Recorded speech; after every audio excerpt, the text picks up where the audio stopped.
धोनी का वो रनआउट जिसने दुनिया को हैरान कर दिया। कैसे जॉन्टी रोड्स की सुपरमैन जंप में मियां इंजमाम को दिखाई पवेलियन की राह, और वो रनआउट जो फील्डर में नहीं बल्कि खुद स्टंप ने कर दिया। आज के वीडियो में जानेंगे क्रिकेट के 10 ऐसे रनआउट्स के बारे में जो आपके होश उड़ा देंगे।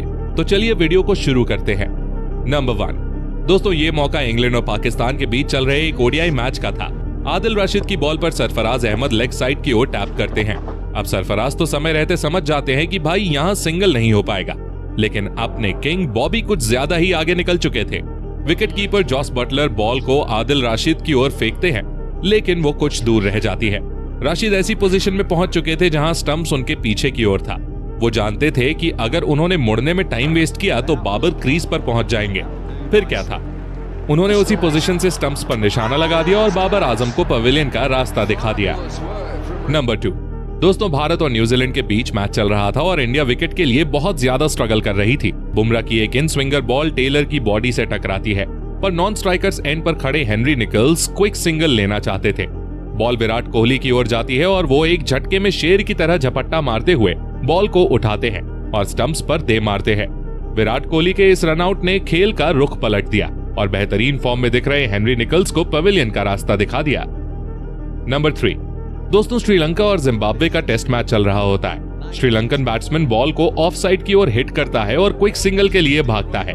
बॉल वहां खड़े फील्डर से काफी दूर थी, लेकिन जिम्बाब्वे का फील्डर डाइव लगाकर बॉल को रोकता है और उसी पोजीशन में बॉल को अपने पास खड़े फील्डर तक पहुंचा देता है। वो दूसरा फील्डर बॉल को कैच करता है और उसी समय बॉल को विकेट कीपर के दस्तानों की ओर फेंक देता है। एक झटके में विकेट कीपर स्टंप्स बिखेर देता है और श्रीलंकन बल्लेबाज देखते ही रह जाते हैं। इसको कहते हैं गजब का टीम एफर्ट। नंबर 4 दोस्तों, साल 1992 का वर्ल्ड कप चल रहा था और साउथ अफ्रीका के सामने पाकिस्तान की चुनौती थी। गाबा का मैदान और पाकिस्तान को जीत के लिए 212 रन का टारगेट था। ब्रायन मैकमिलन की एक बॉल इंजमाम मिस कर देते हैं और बॉल पॉइंट की ओर जाती है। इंजमाम सिंगल लेना चाहते थे, पर नॉन स्ट्राइकर्स एंड पर खड़े इमरान मना कर देते हैं। बॉल पॉइंट पर खड़े जॉन्टी रोड्स के हाथ में थी और सामने 1 से 1.5 स्टंप का व्यू रहा होगा। जॉन्टी चाहते तो डायरेक्ट थ्रो मारने की कोशिश कर सकते थे, पर उन्होंने भागकर रन आउट करने का फैसला किया। आधा रास्ता पार करने के बाद जॉन्टी को एहसास हुआ कि वो शायद लेट हो जाएंगे, तो उन्होंने सुपरमैन की तरह जंप लगाते हुए स्टंप्स को बिखेर दिया और वो रन आउट किया जिसे क्रिकेट इतिहास का बेस्ट रन आउट कहा जाता है। नंबर 5 दोस्तों, बल्ले से तो आपने विराट कोहली का जादू हमेशा ही देखा है, पर आज मैं आपको विराट कोहली की अद्भुत फील्डिंग दिखाने वाला हूं। मौका था भारत और न्यूजीलैंड के T20 मैच का। शिवम दुबे की एक बॉल को कॉलिन मुनरो स्वीपर कवर पर खेलते हैं। बॉल बाउंड्री पर खड़े शार्दुल ठाकुर के पास जाती है। इधर मुनरो जल्दी से 2 रन भागने का प्लान बना चुके थे। शार्दुल वहीं से डायरेक्ट हिट मारने की कोशिश करते हैं, पर बीच में विराट कोहली खड़े हुए थे। कोहली ने शार्दुल की थ्रो को कैच किया और फुल स्पीड से मुनरो के एंड पर बॉल को फेंका। बॉल जाकर स्टंप्स पर लगी और कॉलिन मुनरो रन आउट होकर लौट गए। ऐसे रन आउट तो बार बार देखने का मन करता है। नंबर 6 दोस्तों, बांग्लादेश प्रीमियर लीग के एक मैच के दौरान एक ऐसा रनआउट देखने को मिलता है जो once in a lifetime moment था। हुआ कुछ यूं कि थिसारा पनेरा की बॉल पर आंद्रे रसल पीछे की तरफ टैप करते हैं और सिंगल के लिए भाग जाते हैं। वहां पर खड़े मेहदी हसन बॉल को पकड़कर बैटर्स एंड पर थ्रो करते हैं और डायरेक्ट हिट भी लगती है, लेकिन बदकिस्मती से बल्लेबाज क्रीज में पहुंच चुका था।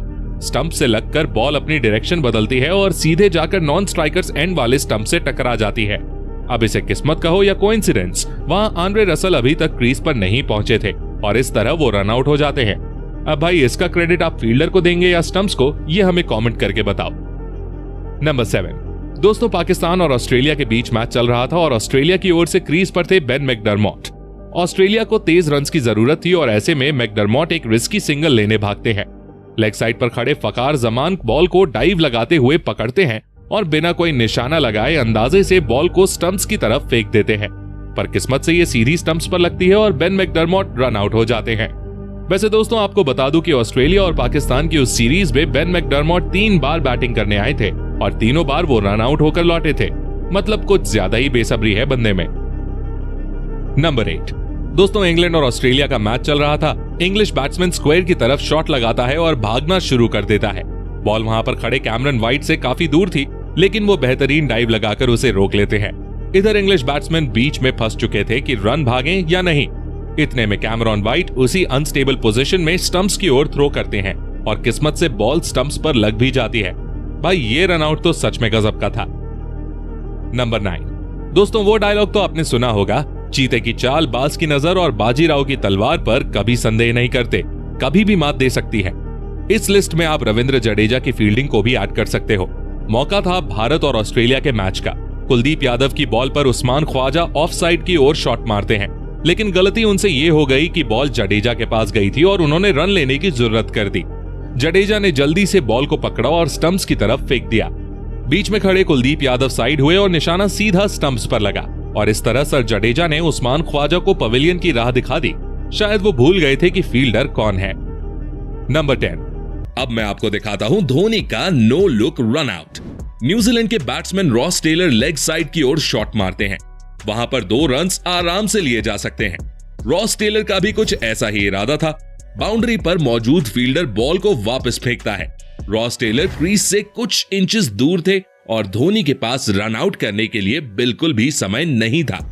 अगर वो बॉल पकड़ने के बाद मुड़कर स्टंप पर मारते तो शायद रॉस टेलर डाइव मार देते। इसीलिए वो बिना देखे ही बॉल को स्टंप की ओर ड्रैग कर देते हैं और बॉल जाकर सीधे स्टंप्स पर लगती है। रॉस टेलर सोच भी नहीं सकते थे कि उनके साथ कुछ ऐसा भी खेल हो सकता है, पर धोनी के दिमाग के सामने उनकी एक न चली।